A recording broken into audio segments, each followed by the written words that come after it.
South Asian Canadian channel.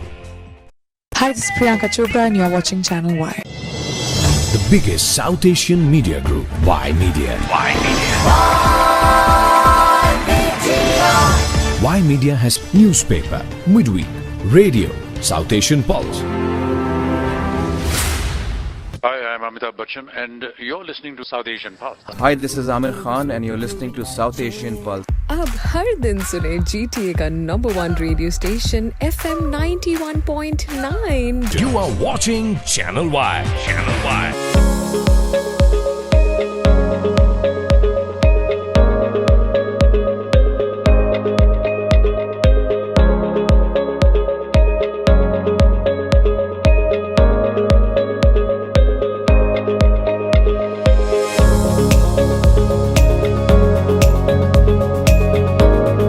Prime Minister, welcome. It's a pleasure to be here. It's a pleasure to be back.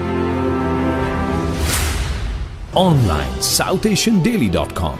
The biggest South Asian media group, Y Media.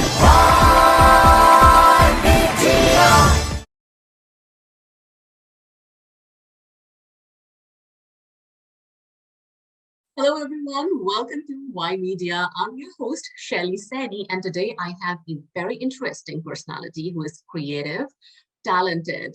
You want to know who that is?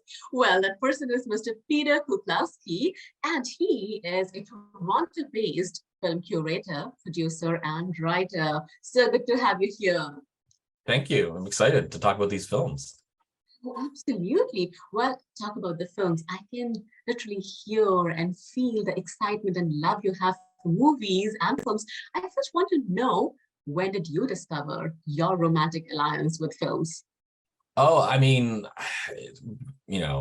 since a very early age, and, maybe it's a cliche answer, but it was probably Star Wars or something, just like a videotape of I think it was Return of the Jedi, and I was just sort of hypnotized by that movie, and wanted to make films with the home video camera. And even in school, like in high school, I remember I wouldn't go out for lunch. I would ask one of the teachers if I could wheel a television into like the economics class and show movies to my friends that I had scoured in Toronto's Chinatown. So I was always showing movies. And so that sort of, I think, put me on a path to eventually working for the Toronto International Film Festival, where annually I put together a lineup of 10 movies for the Midnight Madness section. And fortunately, that is also extended to me doing programming year-round for the TIFF Bell Lightbox. So it's a bit of a dream job. Oh, I can totally imagine that. And I will right away jump to the exciting lineup that you just mentioned for the TIFF box office. You have this interesting lineup of Indian movies. What is it that excites you about these films?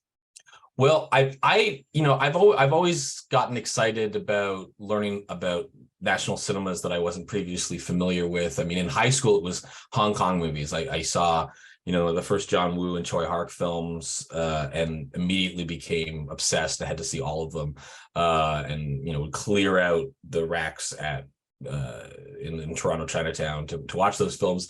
And then about a few years ago, a friend was telling me about a movie called Iga by Mr. S.S. Rajamouli, and when he described the film to me, I kind of couldn't imagine what it could be. The story of a man who falls in love, but then is murdered by a romantic rival, and then is reincarnated as a housefly. And as a housefly, he gets revenge. Yeah. I was kind of like, how would that even work? And then I saw the movie, and at the time I was programming for Toronto After Dark, and I invited the film, and it did very well at that festival. And I was just blown away by the film, and the audience was blown away. And it really encouraged me to start seeking out more Indian films and watching more Indian cinema. Before then, I really had only been familiar with some of the canonical giants like Satyajit Ray, and I hadn't really seen a lot of popular Indian cinema. Much less also, familiarize myself with the multiple industries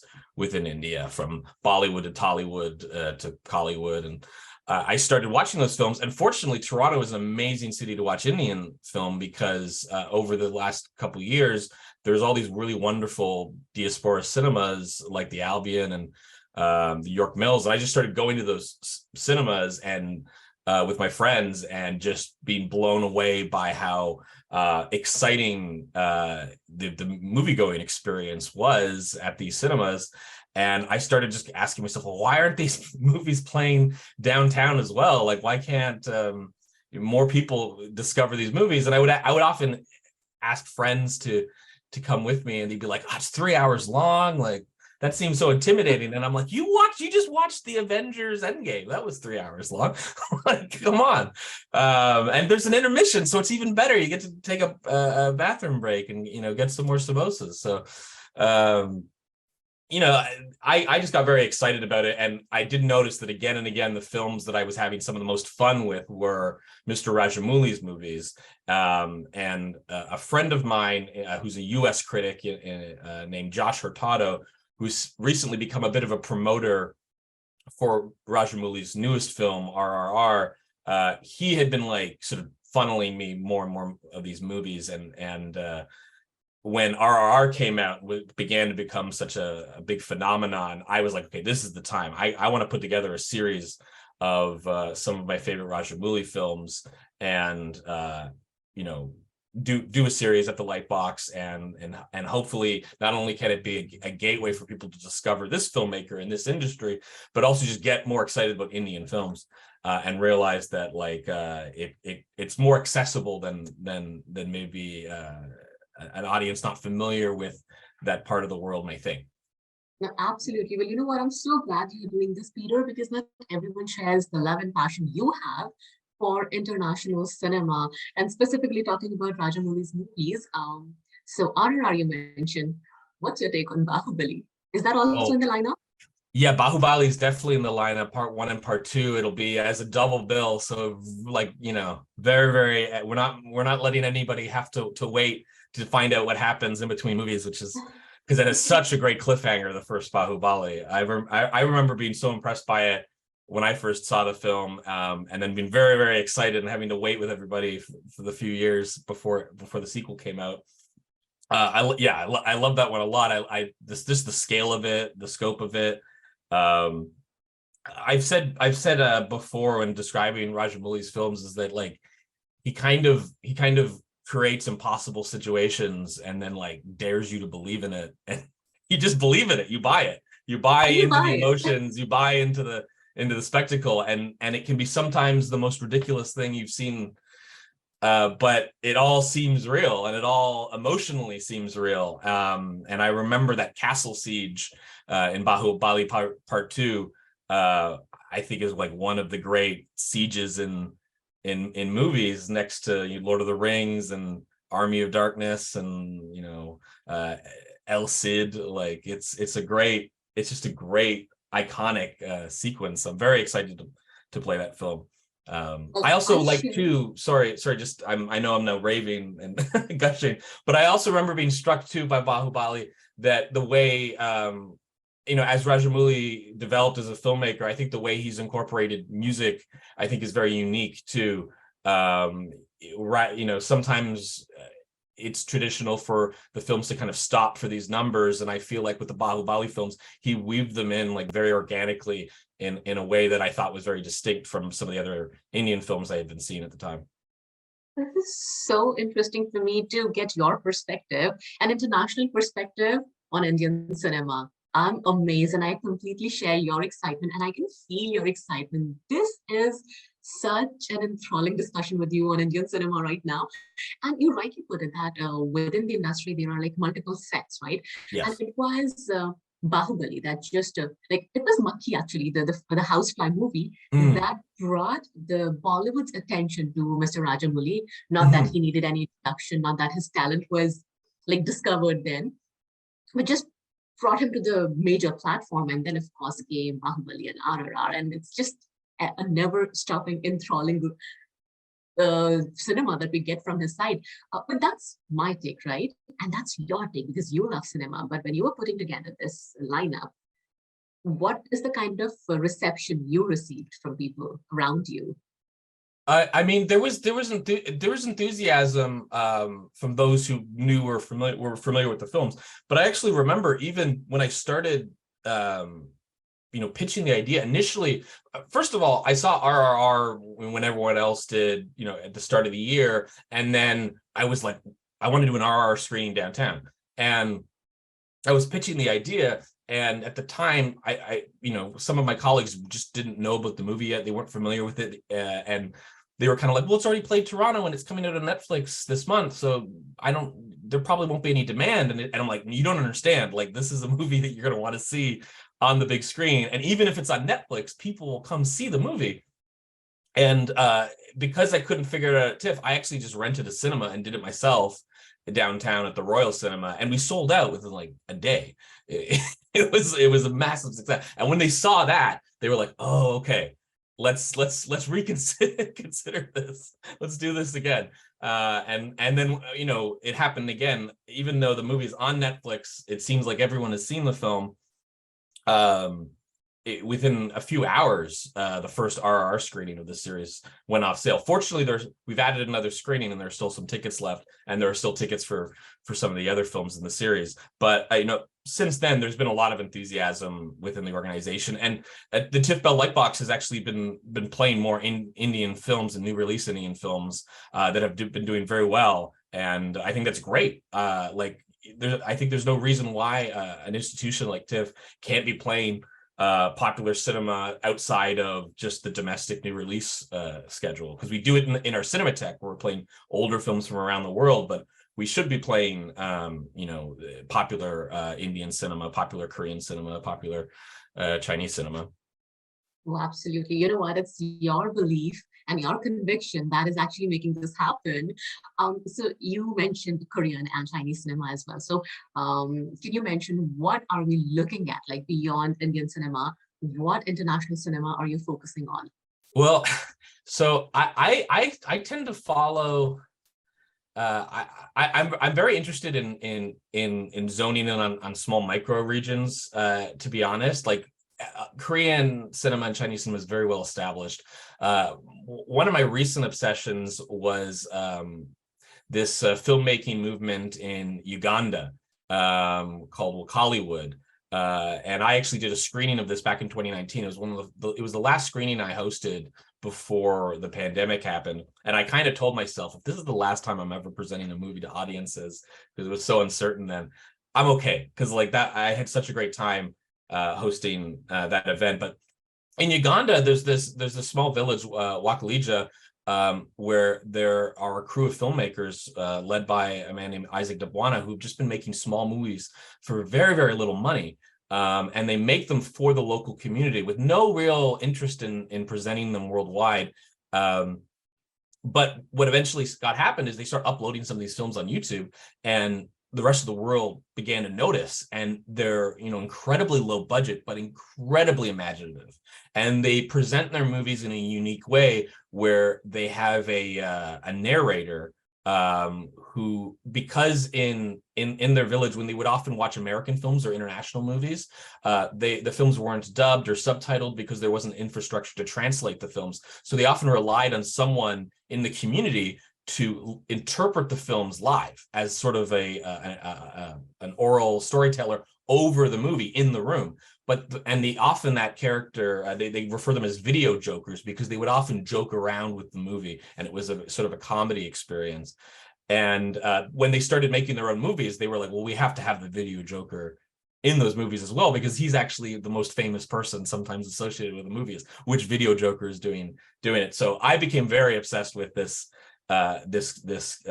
regional cinema, and I worked with some of the other people that I met that were also interested in. We actually hosted a premiere of one of their new films, Crazy World, in 2019, and I'm still very interested in that part of the world, and I'm still excited about actually African cinema. And I think African cinema is kind of the next market where I think we're going to see some really remarkable work. In 2021, I played a film called Saloon that was made in Senegal, and it was sort of designed to be kind of the first movie of a wave of popular genre films being made in Senegal for the African market, not for the international market, for local audiences. But what I find is that when you make something that is localized, that is culturally specific, there is still a universal appeal at the heart of it. I think sometimes if you try to make a film that pleases all demographics, that feels too transparent. But when you make something that is just, you're focusing on a cultural specificity, you end up actually making something that is a universal, because I think as humans we all share a lot of similar experiences, and so you don't necessarily need to be as artificial with sort of creating something that is going to please everybody. And I think that that's what could happen in Africa, as I think there are more resources being poured into some of those countries in the creative sectors. And I think that some of those countries are now able to make movies without, other countries providing that support. They can do it themselves. And so I'm very excited to see what happens in Africa over the coming years. It's fascinating talking to you. I realized how, in a broader sense, cinema has been taken as a form of entertainment, plain and simple. But when you start peeling layers, there are so many aspects to it. Like you mentioned, cultural aspect. You mentioned how people can be seen worldwide for the talent, for the sheer talent and raw talent that they have. What is it that catches your attention specifically? Is it the real life stories that are being told, or is it the larger than life fiction that is being presented? I mean, I think it's just the diversity of ideas and perspectives. I mean, sometimes people will ask, like, well, why was it such a hit? And sometimes I go, well, if you look at who directed it, or, who wrote it, or some of the creative teams, I mean, we haven't heard from them before. And so maybe what we're being so impressed by is simply like, hey, we're encountering a new idea, an idea that we haven't entertained yet, because we've been doing things the way we do things. And I think when you begin to watch international cinema, you begin to see how people can tell the same story in a very different way. Because the film I was referring to from Senegal, Saloum, it's in many ways the story is a very simple revenge tale that you may have seen other filmmakers tackle in their own cultural context in milieu. And in Saloum, they do it in a way that I think is deeply African and involves African folklore, of which international audiences will not be familiar with. But I think that's exciting. I think it's there was a similar lack of context for international audiences when they first encountered Japanese cinema and samurai cinema and Hong Kong cinema there. And I think what's exciting is that those cinemas too were also influenced by Western movies, and it changed and affected and influenced their cinema. And I think there becomes a feedback loop where everyone starts sharing stories and sharing ideas, and that's where you get innovation. But unless if you don't you don't provide the opportunities for new ideas and new voices and diverse voices to get out there, I think it stagnates innovation. I think you end up just repeating yourself rather than letting someone who has a different perspective tell a story that may be an archetypal story, but is now a new and original story, because it's being filtered through a new perspective in a culture that that story maybe hasn't been filtered through before. Absolutely. And coming back to the TIFF lineup, the amazing lineup of Indian cinema that you have, how can people watch those movies? For the unversed, there are so many people who might not know that TIFF has a box office as well, and you can watch movies now. Where and how? Please tell Okay, us. so I mean, the easiest way is to go on the internet and type in tiff.net. It'll take you to the website, and you can then scroll down to the Cinematheque section, and you'll see the section, the spectacular, the mythic cinema of SS Rajamouli. We're showing 6 films, which was not easy to put this list together because I like so many of his movies, and yeah, a few of them still have tickets left. We've just done our first RR screening. Magadira is this weekend. We're concluding the series with Yamadanga, one of his earlier films, at the end of the month. But yeah, just go to tiff.net, or you can go to the TIFF Bell Lightbox itself at 350 King Street West downtown, and the box office is there. Honestly, if you show up and if it says if it's off sale, I don't know if I'm supposed to say this, but if it says that it's off sale, but you show up, just ask for me and like I'll figure something out. Because seriously, because like there's actually a really great initiative that TIFF does right now where it's free tickets for members. So if you get a TIFF membership, actually, this series is free. So if you get a membership, you can get tickets to the SS Rajamouli films for free. So I definitely encourage people to grab TIFF membership because it's an amazing deal. And if you're under 25, the membership is free. So for young cinephiles, this is like the best time to be in Toronto right now.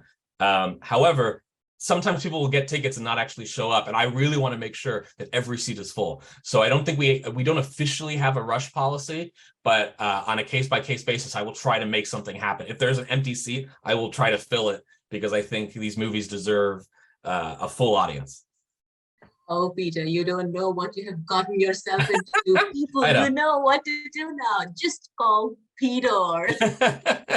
You can find me on Twitter or Instagram at Peter Kapow. So you can bother me there if I'm not able if you're not able to get tickets, and I'll figure it out. I'll work for that. Well, thank you so much, Peter, for talking to us. And I absolutely love your love for cinema, and I can actually feel it, even though we are in a virtual conversation. I'm glad. I hope to have.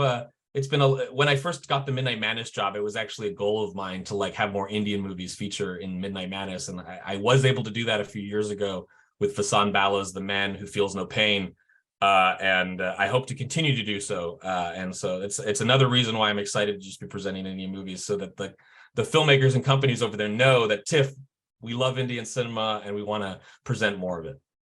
Absolutely. And we would love that, more of that to happen. Thank you so much for making all of this happen. Thank you for your time. Thank you. South Asian Canadian channel. Hi, this is Priyanka Chopra and you are watching Channel Y. The biggest South Asian media group, Y Media. Y Media has newspaper, midweek, radio, South Asian Pulse. Hi, I'm Amitabh Bachchan, and you're listening to South Asian Pulse. Hi, this is Amir Khan and you're listening to South Asian Pulse. अब हर दिन सुने GTA का #1 radio station FM 91.9. You are watching Channel Y. Channel Y.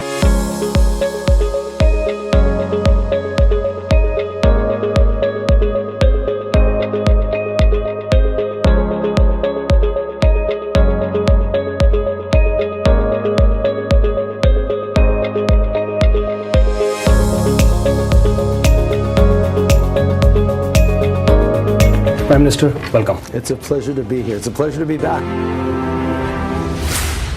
Online, SouthAsianDaily.com. The biggest South Asian media group, Y Media.